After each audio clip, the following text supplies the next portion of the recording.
Why people don't invite anymore and what still works. It's Rich Birch here from Unseminary. Your people aren't broken. Here's what's really going on. 3 weeks after I got my driver's license, I put it in a ditch. This was back when you could walk into the licensing office on your 16th birthday, get a learner's permit, and within a few weeks be fully licensed, no restrictions, no supervision.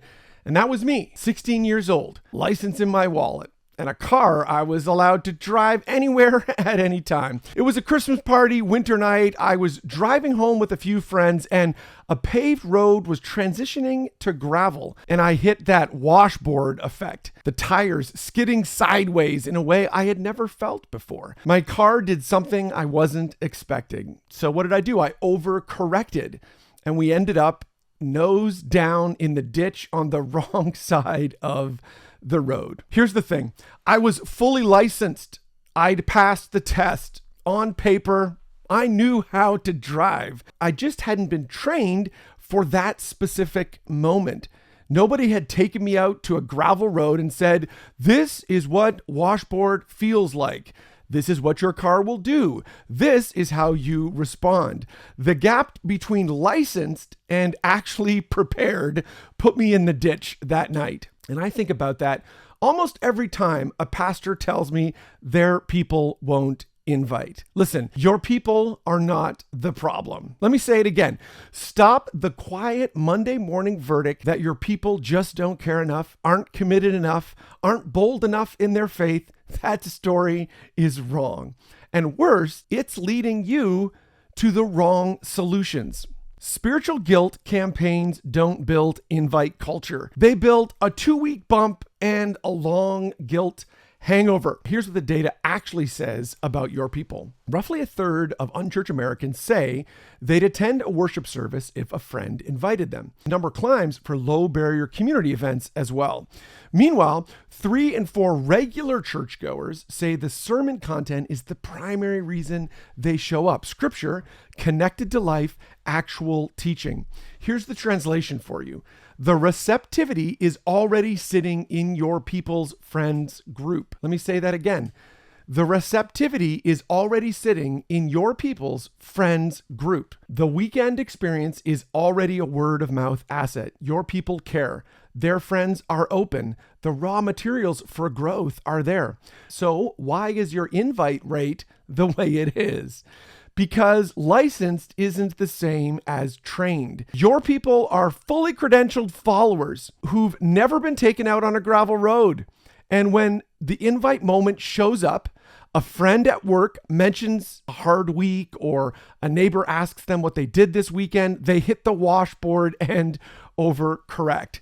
They mumble something vague. They change the subject. They go quiet. You read that as a motivation problem. It isn't. It's a training problem. Those are very different things because one of them you can fix. What your people actually need, and it's not another guilt sermon.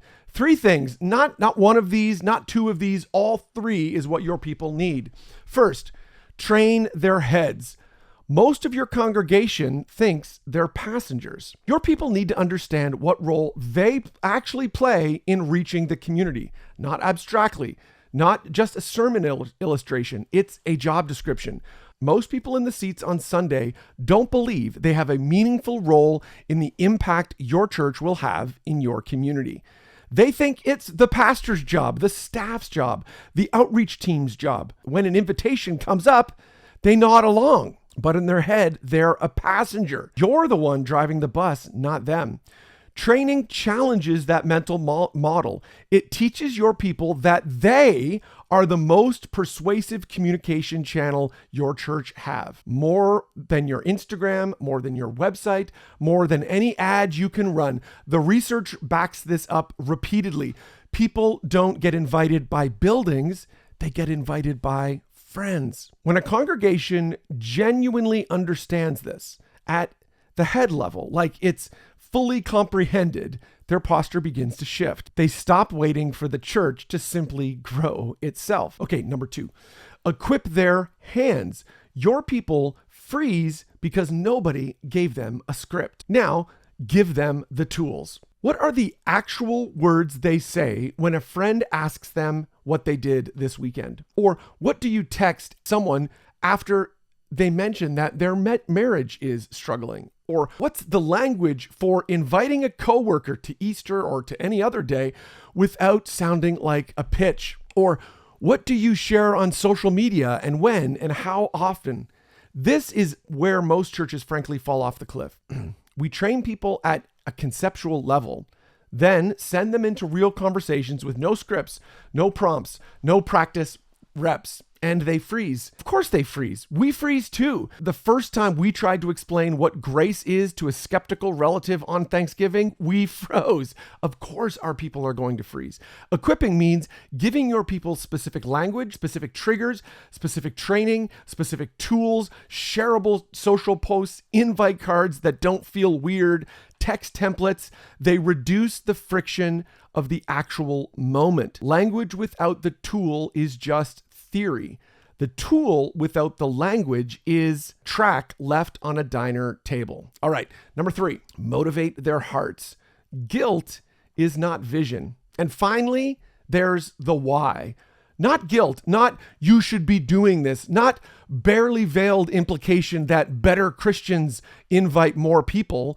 Real motivation is about vision at its core, at their heart. It's the moment your people see that this, inviting their coworker, their sister-in-law, the single mom down the street, is how their community actually changes. This is how the marriage that's quietly falling apart gets a Tuesday night small group. This is how a lonely senior gets a ride to church and a coffee after. This is how the teenager whose parents just got divorced finds one adult who just keeps showing up. This is how we change the world. Not from the stage, but from the seats. Motivation isn't about making your people feel bad. It's about letting them feel the weight of what their life is worth when they spend it in this way. All right, here's why this matters specifically for you. The pastor who thinks our people just invite builds a culture around guilt and just shallow inspiration. Neither of these compound. You'll see a same spike in September and wonder why the baseline never moves. The pastor who thinks our people need to be trained, they need to be equipped, and they need to be motivated builds systems. And you know what? Systems compound. Year 1 looks modest. Year 3 looks like a different church. One of these leaders is still running the same spike and drop cycle into 2031. The other isn't. The question isn't whether your people care. They do. The question is whether you ever built a gravel road for them to practice on, or whether you keep handing out licenses and acting surprised when people get in the ditch. That's why we're running the Invite Culture Audit on May 12th. On Tuesday, May 12th at 12 p.m. Eastern, I'm hosting a free workshop called the Invite Culture Audit Workshop. It's not a pep talk, it's a diagnostic. For 20 years, I've had for over 20 years, I wish it was just 20. I've had a front row seat to what's actually working inside growing churches all across North America. And here's what I'm seeing. The churches that are growing aren't doing more.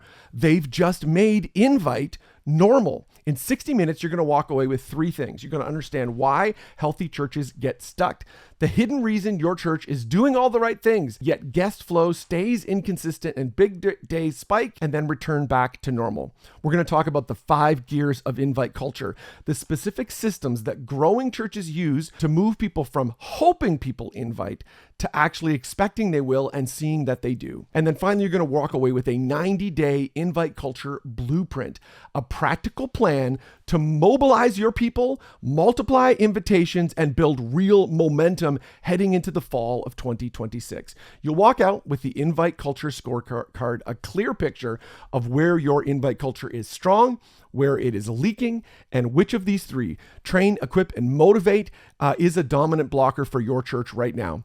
Not a generic answer. It's really, we're trying to focus on for you to help you to be as helpful as you possibly can. Check the link below. There's not going to be a hard pitch here. There's no, giant sales pitch. We are going to talk about a way that we could continue to work together at the end of the conversation, but click the link below, register for the free Invite Culture Audit Workshop. One last thing.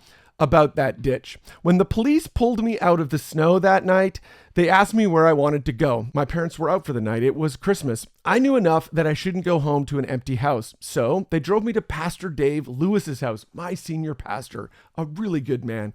Plus, if I'm honest, I figured they'd come when they came and pick me up at Pastor Dave's house. That would soften any initial parental pressure. Well, he opened the door in whatever a pastor wears at 10 p.m. on a winter night, and he wasn't angry. He wasn't disappointed. He was just kind. He let me sit on his couch, shake a little, and eventually called my folks and tell them what happened. My parents expressed concern, but honestly, they didn't freak out. They were incredibly loving. They just were grateful I was alive. Then the police showed up at the front door the next day with the real consequence, a 1-month license suspension, no driving. Here's the truth.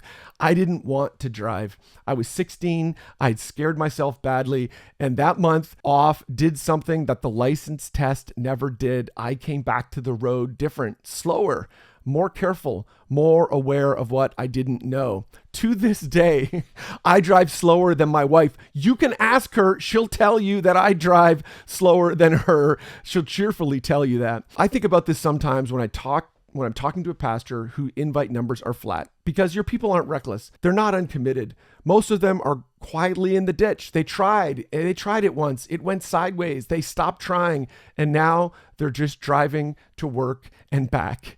The audit isn't a lecture. It's closer to Pastor Dave's couch. We'll figure out what actually is going on at your church. We'll name the specific thing that's going wrong. And then together we'll build training that your people should have had all along. And that's how we'll get them back on the road. We'll see you May 12th.